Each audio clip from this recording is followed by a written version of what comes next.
ஜெய் சாயிராம். நான் உன்னை மிகவும் புத்திசாலி, தைரியசாலி என்று நினைத்து கொண்டிருக்கிறேன்.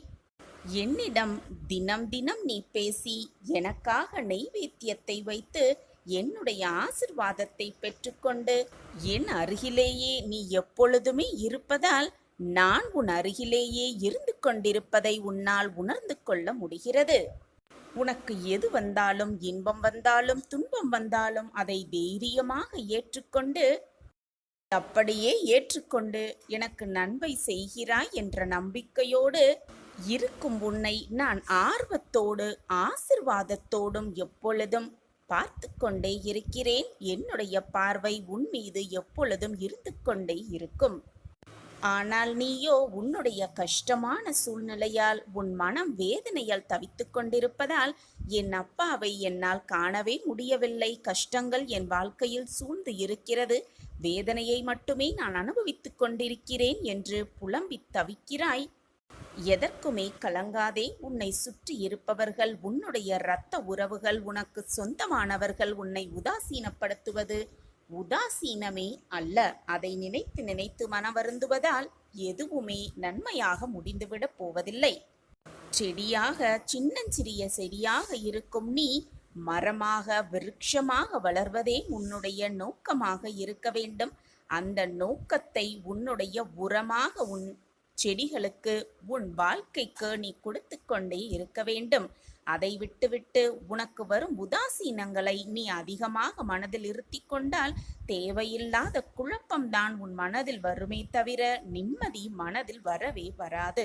நிம்மதி இல்லை என்றால் உன் வாழ்க்கையில் நீ அடுத்தது என்ன செய்ய வேண்டும் என்ற எண்ணம் கூட உன் வாழ்க்கையில் உன்னால் எட்டி பிடிக்கவே முடியாது. எனவே எப்படி வாழலாம், எப்படி வாழ்க்கையில் வெற்றியடையலாம் என்ற சிந்தனை மட்டுமே உன் மனதில் இருந்தால் போதும். அனைத்தையும் நான் பார்த்து கொள்கிறேன். கோபமும் ஒரு விதமான அன்புதான். உன் மனதிற்கு பிரியமானவர்கள், உனக்கு நெருக்கமானவர்களிடம் மட்டுமே அந்த கோபத்தை உன்னால் காட்ட முடியும். மற்றவர்களிடம் உன் கோபத்தை காட்டவே முடியாது. மிக எளிதாக கோபமும் ஒரு விதமான அன்புதான். நெருங்கியவரிடம் மட்டுமே அந்த அன்பை காட்ட முடியும். யாரையும் கஷ்டப்பட்டு நாம் சந்தோஷப்படையவே கூடாது. யார் மனதையும் புண்படுத்த வேண்டிய எண்ணமும் மனதில் எழவே எழக்கூடாது. கஷ்டமான சூழ்நிலையில் நீ இருக்கும் பொழுதும் கூட, மனவேதனையாக இருக்கும் பொழுதும் கூட, துன்பமாக இருக்கும் சமயத்தில் கூட உன் முகத்தில் புன்னகையை இழந்து விடாதே. எப்பொழுதும் சிரித்து கொண்டே இரு. உன்னுடைய சிரிப்பை பார்த்து ஒரு கூட்டமே உன்னை நேசிக்க காத்து கொண்டிருக்கும் எப்பொழுதுமே. யார் உன்னை வெறுத்தாலும் கூட நீ மட்டும் உன் வாழ்க்கையையும் உன்னையும் நேசிக்க கற்றுக்கொள். அதுவே உன்னை வெற்றியடைவதற்கான மிகப்பெரிய சாத்திய கூறாகவே இருக்கும். ஏனென்றால் இந்த உலகிலேயே மிக சிறந்த அன்பு உன்னை நீயே நேசிப்பதுதான். உன் மீது அன்பை நீயே செலுத்திப்பார். உனக்காக இருக்கும் வாழ்க்கை மிக பிரகாசமாகவே உன் கண்களுக்கு தெரியும்படி நான் உனக்கு வழிவகை செய்து கொண்டே இருப்பேன். வழிகளில்லாத வாழ்க்கையும் இல்லை, வழிகளே இல்லாத வாழ்க்கையும் இல்லவே இல்லை. எந்த பிரச்சனை வந்தாலும் அதற்கு நிச்சயமாக ஒரு தீர்வு இருக்கிறது. கஷ்டகாலம் என்று ஒன்று வந்தால் அதற்கு முடிவு என்று நிச்சயமாக ஒரு வழி பிறக்கும். அந்த வழி உன் கண்களுக்கு தெரியும்படி நான் உனக்கு வழிவகை செய்வேன் என்ற நம்பிக்கையோடு இரு. நம்பிக்கைதான் வாழ்க்கை. நம்பிக்கையோடு இருக்கும் என் பிள்ளையை நான் விட்டுவிட மாட்டேன். எந்த நொடியும், எந்த ஒரு நிமிடமும். உன் சாயப்பாவின் பார்வை எப்பொழுதும் உன் மீதுதான் இருக்கிறது. நீ செல்லும் இடமெல்லாம் உனக்கு துணையாக உன் அப்பா வந்து கொண்டே இருப்பேன் என்பதை எந்த நொடியும் மறந்து விடாதே. உன் மனதில் இருக்கும் வழிகளை எல்லாம் மறந்துவிட்டு உன் வாழ்க்கைக்கான வெற்றி அடைவதற்கான வழிகளை தேடிக்கொண்டே இரு. இன்றல்ல என்றாவது ஒரு நாள் நிச்சயமாக உனக்கான வழி உன் கண்களுக்கு தெரியும். அது மிக பிரகாசமாகவே உன் கண்களுக்கு தெரியும்படி நான் உனக்கு வழிவகை செய்வேன். தேவைப்படும் பொழுது உன்னுடைய புத்திசாலியான அறிவையும், தேவையே இல்லாத இடத்தில் உன்னுடைய மௌனத்தையும் நீ கடைப்பிடித்தால் உன் மனதில் பாரம் என்பது ஏற்படவே ஏற்படாது. மன நிம்மதியை இழக்கவும் இழக்காது. இதை சமநிலையோடு எடுத்துக்கொள்ள பழகினால் எதையுமே நீ தேட வேண்டிய அவசியமே இல்லை. தேட வேண்டிய அவசியமே இல்லாத பொழுது எதையுமே உனக்கு இழக்க வேண்டிய அவசியமும் இருக்காது. வீண் மனக்குழப்பமும் வரவே வராது. நான் உனக்கு துணையாக எப்பொழுதும் இருந்து கொண்டே இருக்கிறேன் என்பதை மட்டும் எந்த நொடியும் மறந்து விடாதே, மறுத்தும் விடாதே. உன் சாயப்பா உனக்காகவே எப்பொழுதும் வாசம் புரிந்து கொண்டே இருக்கிறேன். உன்னுடைய கஷ்டகாலத்தையும் சோதனை காலத்தையும் மாற்றி உனக்கு நல்ல காலத்தை கொடுப்பதற்காக அத்தனை வழிகளையும் நான் செய்து கொண்டே இருப்பேன் என்பதை எந்த நொடியும் மறந்து விடாதே. உன் சாயப்பா உனக்காகவே இருக்கிறேன். உன் சாயப்பா உன்னோடு இருக்கும் பொழுது உனக்கு ஏன் மனக்கவலை? நம்பிக்கையோடு இரு, தைரியமாக இரு. எது வந்தாலும் எதிர்த்து நின்று போராடலாம் என்ற நம்பிக்கை எண்ணம் போதும். உன் வாழ்க்கையில் நீ நினைப்பதற்கு மேலாக எல்லாமே உனக்கு சாதகமாகவே முடியும். நான் இருக்கிறேன் அனைத்தையும் சீர்படுத்த. வாழ்க்கையில் நீ நடக்கும் முட்பாதை நம்பிக்கை துரோகம் நிறைந்த முட்பாதையில் நீ நடக்கும் நேரத்தில் அந்த முட்கள் பாதையிலிருந்து உன் கால்களை மலர் பாதையில் அழைத்து செல்லும் நேரம் வரை என்னுடைய கரங்கள் உன்னை தாங்கி பிடித்து கொண்டே இருக்கும். யாருமே நமக்கு துணையாக இல்லையே, யாருமே நம்மை கவனிக்கவே இல்லையே என்று நினைத்து நினைத்து வருந்தாதே. உன் வாழ்க்கையில் உன்னை தலை நிமிர்ந்து வாழ வைக்கப் போகிறேன். அனைத்தையும் உனக்காகவே யோசித்து யோசித்து செய்து கொண்டிருக்கும் உன் சாயப்பா உன்னோடு இருக்கும் வரை யாருமே இல்லை எனக்காக, யாருமே எனக்கு தோள் கொடுக்க இல்லை என்று நீ வருந்துவது உனக்கே அழகாக இருக்கிறதா? உன்னை படைத்த இறைவனுக்கு தெரியும் உன்னால் எவ்வளவு பாரத்தை சுமக்க முடியும் என்று. மனம் வருந்தாதே. உன் தடைக்கற்கள் எல்லாம் உன்னுடைய படிக்கற்களாக மாறும் நேரம் வந்துவிட்டது. உன் பாவக் கணக்கு எல்லாம் தீர்த்து விட்டது. நீ புண்ணியம் அதிகமாக செய்திருப்பதால் தான் இப்பொழுது இந்த பதிவை உன்னால் கேட்க நேரிடுகிறது. இந்த பதிவை உன்னால் கேட்க முடிகிறது என்றாலே உன்னுடைய பாவங்களெல்லாம் தீர்ந்து உன் வாழ்வில் நல்ல மாற்றங்கள் நிகழ்ந்து கொண்டிருக்கிறது என்றுதான் அர்த்தம். தலை நிமிர்ந்து உன் வாழ்க்கையில் வாழப் போகிறாய். பல மாற்றங்கள் உன் வாழ்வில் நிகழப்போவதை நீயே கண்ணார காணத்தான் போகிறாய். உன்னோடு நான் இருப்பதை நீ புரிந்து கொள்ளும் நேரமும் இதுதான். நீ நினைத்த மாற்றங்கள் துவங்கும் நேரமும் இதுதான். நீ செய்த பாவங்களெல்லாம் மறைந்து புண்ணியங்கள் சேரும் நேரமும் இதுதான். உன் வாழ்க்கையில் பல ஏற்றங்கள் உருவாகும் நேரமும் இதுதான். எப்பொழுதுமே நல்லவராகவே இரு. மற்றவர்களுக்கு நல்லது மட்டுமே செய்.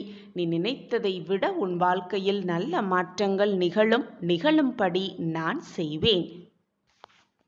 உன்னிடம் நான் எதிர்பார்ப்பது ஒன்றே ஒன்றுதான், உன்னுடைய நம்பிக்கைதான். நீ நம்பிக்கையாக செய்யும் எந்த ஒரு விஷயமும் நிச்சயமாக ஜெயிக்க வைக்க நான் போராடிக்கொண்டே இருப்பேன். ஒன்றை உன்னால் மாற்ற முடியவில்லை என்றால் அதை அப்படியே ஏற்றுக்கொள்ள பழகிவிடு. நீ எதிர்பார்த்த சந்தோஷமான நிம்மதியான வாழ்க்கையை நீ வாழப்போகிறாய்.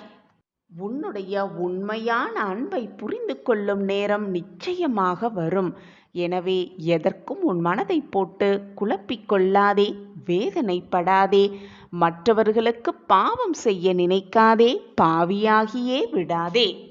மனதில் பயமின்றி உன் இலக்குகளை நோக்கி முன்னேறிக்கொண்டே இரு.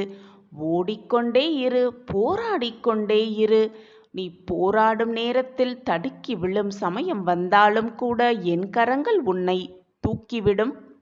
உன் வாழ்க்கையில் நீ முன்னேறுவதற்கான அத்தனை வழிகளையும் என் வழி உனக்கு நிச்சயமாக காட்டும். பிரகாசமான வாழ்வு உனக்காகவே காத்து கொண்டிருக்கிறது. இதுவரை நீ பட்ட வேதனை, சோதனை, போராட்டம் எல்லாம் உன்னை விட்டு நீங்கும் நேரம் வெகு தொலைவில் இல்லை. நான் தான் உன்னோடு இருக்கிறேனே. நான் உன்னுடன் இருக்கும் பொழுது நீ தேவையில்லாத பயமோ பதட்டமோ பட வேண்டிய அவசியமே இல்லை. உன் கஷ்டங்கள் எல்லாம் தீரும் நேரம் இதுதான். உன் வாழ்வை வளமாக்க நான் திட்டத்தை தீட்டிவிட்டேன். இனி வானில் மின்னும் நட்சத்திரம் போல நீ உன் வாழ்வில் ஜொலிக்கப் போகிறாய். உன்னுடைய கஷ்டகாலமெல்லாம் தீர்ந்து விட்டது. இன்னும் சற்று நேரத்தில் மிகப்பெரிய அற்புதம் உன் வாழ்வில் நிகழத்தான் போகிறது. பிரச்சனைகள் எல்லாம் தீர்ந்து விட்டது, என் பிரச்சனைகள் எல்லாம் முடிந்து விட்டது என்ற நம்பிக்கையோடு இரு. அனைத்தையும் நான் முடித்து காட்டுகிறேன். உன் சாயப்பா உன்னோடு இருக்கும் வரை தேவையில்லாத பயமோ பதற்றமோ உனக்கு வேண்டாம். நம்பிக்கையில்தான் நல்ல வாழ்க்கையே அடங்கியிருக்கிறது. நம்பிக்கையுடன் செய்யப்படும் செயல்கள் எல்லாமே நன்மையாகவும் வெற்றிகரமாகவும் முடியும் என்பதுதான் உண்மையிலும் உண்மை. இறைவனிடத்தில் வேண்டுதல் வைக்கும் போதே நம்பிக்கையையும் முழுமையாக இருந்தால் வேண்டுதல் வேண்டியபடி நடக்கும் என்பதுதான் நிதர்சனமான உண்மை. ஆனால் மனிதர்களுக்குள் நம்பிக்கை என்பது உறுதியாக இருக்க வேண்டும். ஒருவன் முன்னால் நான் வெற்றி பெறுவேன் என்று பிறர் மீதோ மற்றவற்றின் மீதோ முழுமையாக வைக்கப்படும் போது அந்த நம்பிக்கையின் ஆயுளும் வெற்றியும் கேள்விக்குறியாக மாறிவிடுகிறது. ஒரு ஊரில் வில் வித்தையில் சிறந்து விளங்கும் வீரன் ஒருவன் இருந்தான். அவனுடைய வில்லின் மீது அபார நம்பிக்கை அவனுக்கு. குறி தவறாமல் எய்துவதில் அவன் முதன்மையானவனாக இருந்ததால் அவனுக்கு கர்வமும் அதிகமாகவே இருந்தது. ஒரு முறை அந்த ஊருக்கு முனிவர் ஒருவர் சீடர்கள் படை சூழ வந்திருந்தார். இவனுடைய திறமையை கேள்விப்பட்டு இவனை காண விரும்பினார். அவன் வந்ததும் அவனை பாராட்டினார். இளம் வீரனுக்கு கர்வம் தாங்கவில்லை. நீங்கள்தான் பல கலைகள் கற்றுத் தருகிறீர்களே, என்னோடு போட்டியிட உங்கள் சீடர்கள் யாரேனும் தயாராக இருக்கிறார்களா என்று சவால் விட்டான். முனிவர் சற்று நேரம் அமைதியாக இருந்தார். சீடர்களும் முனிவர் முகத்தையே பார்த்து கொண்டிருந்தார்கள். பிறகு உன்னளவுக்கு அவர்கள் சிறந்து இருப்பார்களா என்று தெரியவில்லை, ஆனால் முயற்சி செய்ய சொல்கிறேன் என்றார். போட்டிக்கு நாளும் குறித்தார்கள். போட்டி நாளும் வந்தது. இளம் வீரனும் சீடனும் சரிசமமாக தங்கள் திறமையை நிரூபித்தார்கள். இறுதியில் தூரத்தில் ஒரு பொம்மையை நிற்க வைத்து அதன் கண்களை குறிவைத்து தாக்க வேண்டும் என்று முடிவு செய்தார்கள். இளம் வீரன் பொம்மையை குறிப்பார்த்து வில் அம்பு எய்தினான். அதைத் தொடர்ந்து அந்த அம்பையும் இரண்டாக பிளக்க செய்தான். அதை பார்த்த அனைவரும் அவனை ஆஹா ஓஹோவென்று பாராட்டினார்கள். வீரனுக்கு பெருமை தாங்கவே முடியவில்லை. அவனை பாராட்டிய முனிவர் இன்னும் ஒரு போட்டியை வைக்கிறேன் என்றார். அனைவரும் அந்த ஊரின் மலை அடிவாரத்தில் கூடினார்கள். ஓரத்தில் ஆறு ஒன்றும் இருந்தது.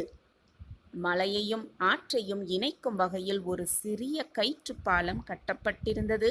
முனிவர் தன் சீடனை அதில் நின்று தூரத்தில் இருக்கும் மரத்தின் கனியை குறிப்பார்த்து அடிக்கச் சொன்னார். சீடனும் தன்னுடைய குரு சொன்னதை கேட்டு அதன்படியே செய்தான். அடுத்து உன்முறை என்றார் முனிவர்.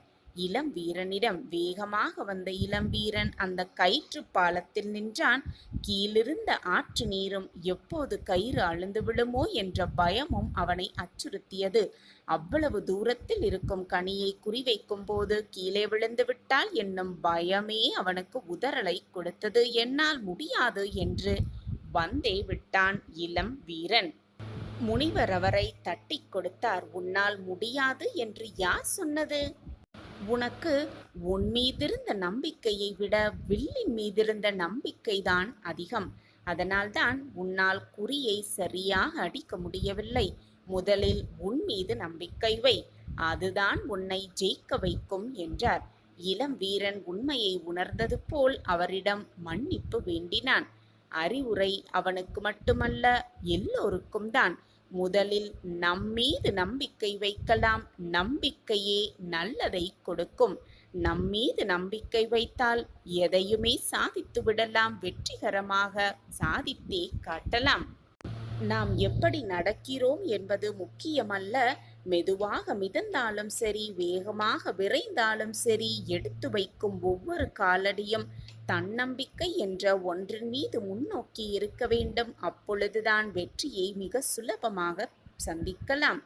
வாழ்க்கையில் ஜெயிக்க வேண்டுமென்றால் முதலில் உன்னை இழிவாக நினைப்பவர்களை உன்னிடம் என்றுமே குறை மட்டும் காண்பவர்களை உன் வாழ்க்கையிலிருந்து ஒதுக்கிவிடு. அதுவே வாழ்க்கையில் நீ ஜெயிப்பதற்கான மிகப்பெரிய ஊன்றுகோலாகவே இருக்கும். நம்பிக்கை என்ற சொல்லே போதும் வாழ்க்கையில் பல வெற்றிகளை நமது வசமாக்கிக் கொள்ளலாம். அப்பாவின் ஆசிர்வாதத்தோடு. நாட்கள் நகர நகர, நாட்கள் செல்ல செல்ல உன் மனதில் இருக்கும் பயம் குறைந்த பாடில்லை, அதிகரித்து கொண்டுதான் இருக்கிறது.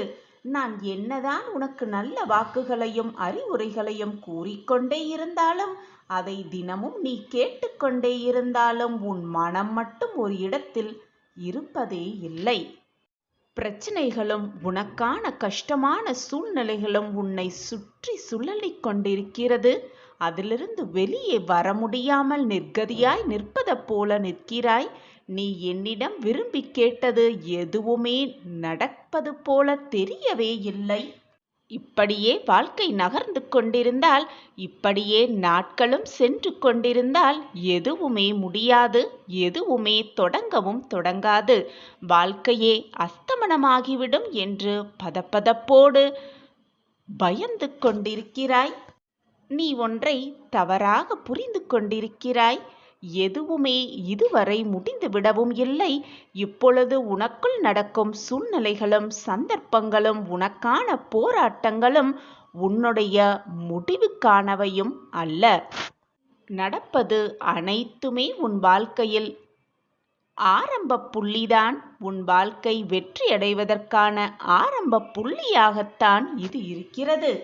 உன்னுடைய விதி மாறும் தருவாயில் நீ நின்று கொண்டிருக்கிறாய். அதனால்தான் இப்பொழுது நான் கூறும் வாக்குகளையும் அறிவுரைகளையும் உன்னால் கேட்டுக்கொண்டு இருக்கிற முடிகிறது. உன் விதி மாறும் தருவாயில் நீ இருப்பதால் தான் இவ்வளவு வேதனைகளை சுமந்து கொண்டிருக்கிறாய் உன் மனதில். உன் வலியெல்லாம் தீரும் நேரம் நெருங்கிவிட்டது. உன் ரணங்களெல்லாம் மறையும் நேரமும் உன்னை நெருங்கி இருக்கிறது. இப்பொழுது இருக்கும் சூழ்நிலைகள் எல்லாம் உன் வாழ்க்கையை அடுத்த கட்டத்திற்கு நகர்த்ததான் என்பதை தீர்க்கமாக நம்பு. அதற்கான அடித்தளம்தான் இத்தனை பிரச்சனைகளும் இத்தனை சோதனைகளும் உன் வாழ்வில் நிகழ்ந்து கொண்டிருக்கிறது. ஒன்றை நன்றாக புரிந்து கொள். விதி என்றால் என்ன? அதனை எப்படி வெல்வது? விதி எங்கே இருக்கிறது?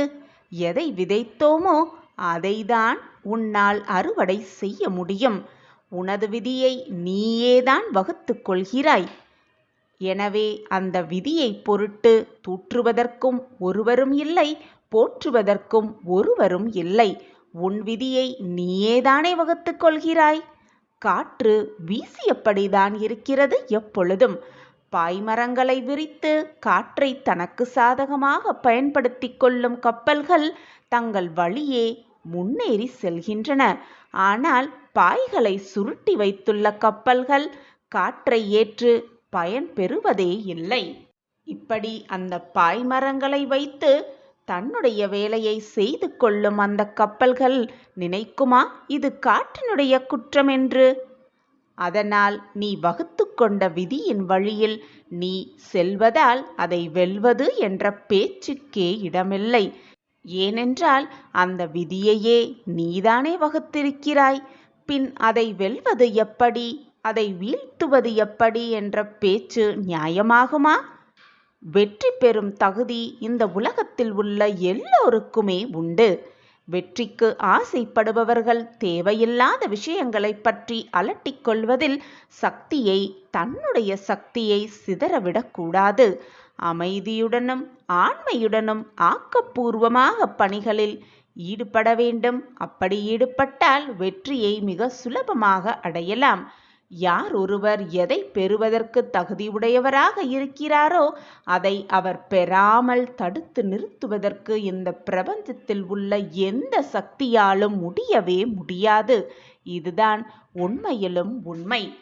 எல்லா சந்தர்ப்பங்களையும் நான் உன்னை அன்போடு அரவணைத்து கொண்டுதான் வருகிறேன். உனக்கு செய்ய வேண்டியதை, உனக்கு கொடுக்க வேண்டியதை, உன் வாழ்க்கைக்கு தேவையானதை என்ன என்பதை சிந்தித்து அதன்படிதான் நான் செயல்பட்டு கொண்டிருக்கிறேன். சரியான நேரத்தில் தக்க சமயத்தில் நான் உனக்காததை செய்வேன். அதுவரை சற்று பொறுமையாகத்தான் நீ இருக்க வேண்டும்.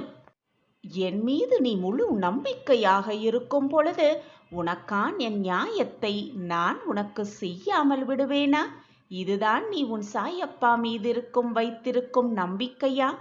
இதுதான் உன் சாயப்பா மீது நீ வைத்திருக்கும் அன்பா? உன் சாயப்பா பற்றி முழுமையாக அறிந்திருந்தும் உனக்குள் ஏன் இந்த கேள்வி? நீ இது நாள் வரை இழந்த அனைத்தையும் மீண்டும் பெறுவாய். அதற்கு நான் உனக்கு துணையாக எப்பொழுதுமே இருப்பேன். அதற்கு நானே பொறுப்பு. நீ விரும்பியது அனைத்தும் உனக்கு தாமதமாகிறது என்றால் அதற்கு உன்னுடைய விதிதான் காரணம், உன்னுடைய கர்ம வினைதான் காரணம். அந்த கர்ம வினையும் நீயே ஏற்படுத்தி கொண்டதுதான், அந்த விதியும் நீயே வகுத்து கொண்டதுதான். எனவே உன் கர்ம வினையை நீ கழித்துதான் ஆக வேண்டும். உன் விதியையும் நீ போராடி வென்றுதான் ஆக வேண்டும். யாரும் உன் வாழ்க்கையை வாழ முடியாது. யாருக்காகவும் நீ உன் வாழ்க்கையை விட்டுத்தரவும் முடியாது. உன் வாழ்க்கை உனக்குத்தான். உனக்கு வரும் சோகங்களும் இன்பங்களும் துக்கங்களும் சோதனைகளும் சந்தோஷங்களும் நீதான் அனுபவித்தாக வேண்டும். உனக்காக மற்றவர்கள் உன் வாழ்க்கையை வாழவே முடியாது.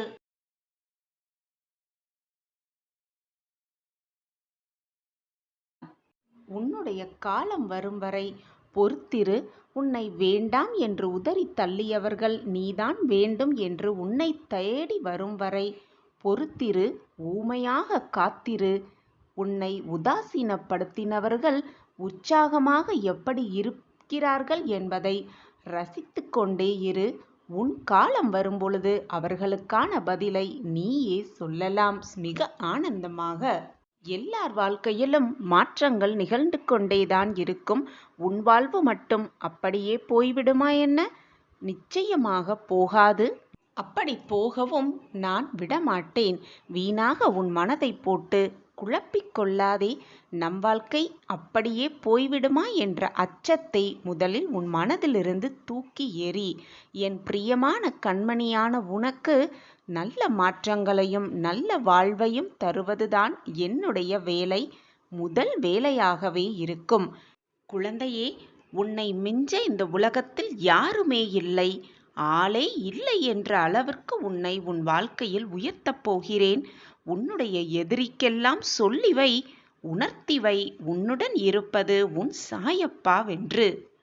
யார் என்னை நிரந்தரமாக நம்புகிறார்களோ, யார் என்மேல் விசுவாசமாக இருக்கிறார்களோ, யார் என்னை நிரந்தரமாக மனதில் நிறுத்தி எப்பொழுதும் சாயி சாயி என்று மனதார உச்சரித்து கொண்டே இருக்கிறார்களோ அவர்கள் வாழ்க்கை எப்பொழுதும் எந்த நேரத்திலும் எந்த நொடியிலும் வீண் போனதாக சரித்திரமே இல்லை. என்மேல் முழுமையாக நம்பிக்கை வைத்திருக்கும் எந்த பக்தரையும் நான் விட்டு கொடுத்ததும் இல்லை, அவர்களை விட்டு சென்றதும் இல்லை, என்னை விட்டு விலகி போகும்படி அறிவுறுத்தியதும் இல்லை. அவர்கள் வாழ்க்கையில் நல்ல ஏற்றத்தை, முன்னேற்றத்தை, வளர்ச்சியை கொடுக்கவே நான் அயராது உழைத்து கொண்டிருக்கிறேன். அவரவர் செய்த கர்ம வினைகளின்படி அவரவர் வாழ்க்கையில் கஷ்ட நஷ்டத்தை அனுபவித்து கொண்டிருக்கிறார்கள். அந்த கர்ம வினைகளின் வலிமையை குறைத்து அவர்களுக்கான மகிழ்ச்சி, சந்தோஷம், ஆனந்தம், அற்புதம் எல்லாம் ஒரு சேர கிடைக்கவே உன் சாயப்பா பாடுபட்டு கொண்டிருக்கிறேன். என்னை மீறி உன் வாழ்க்கையில் எதுவுமே தவறாக நிகழாது. உன்னை தேடி சிலர் அவர்களை அறிமுகப்படுத்த முன் வருவார்கள். அனைத்து பிரச்சனைகளிலிருந்தும் விரைவில் நீ வெளிவரப் போகிறாய். நம்பிக்கையோடு இரு, எதற்குமே அஞ்சாதே. அப்பா நான் இருக்கிறேன் கண்மணியே. நான் யாசித்தாலும் நான் முழுவதுமாக நேசிக்கும் உன்னை யாசிக்க எப்பொழுதும் யாரிடமும் கையேந்த விடவே மாட்டேன். என் கண்மணியே, 3 விஷயங்கள் உன் நேரத்தை வீணடிக்கின்றன. முதல் விஷயம் தவறிப்போனது, முடிந்து போனதை நினைத்து கவலைப்பட்டு கொண்டே இருப்பது. போனது போகட்டும், அது திரும்ப வரவே வராது. எனவே அதை பற்றி சிந்தனையிலேயே உட்கார்ந்திராமல் உன் வேலையை திறம்பட செய்ய பழகிக்கொள். எப்பொழுதுமே மற்றவர்களோடு உன்னை ஒப்பிட்டு பார்க்காதே.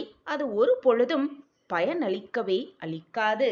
கடைசியாக இந்த உலகத்தில் உள்ள அனைத்து மனிதர்களையும் திருப்திப்படுத்த நினைப்பது இது யாராலும் சாத்தியப்படவே படாது. இந்த 3 விஷயங்களும் உன் நேரத்தையும் வீணாக்கும், உன் மனதையும் நோகடிக்க செய்யும், உன் வாழ்க்கையையே வெறுக்க செய்யும். எனவே இந்த 3 விஷயங்களையும் பற்றி உன் மனதை சிந்திக்காமல் நல்ல எண்ணங்களை உன் மனதில் வளர்த்துக்கொள். நீ எதை தேடுகிறாயோ அதுவும் உன்னை தேடும் நேரம் இது.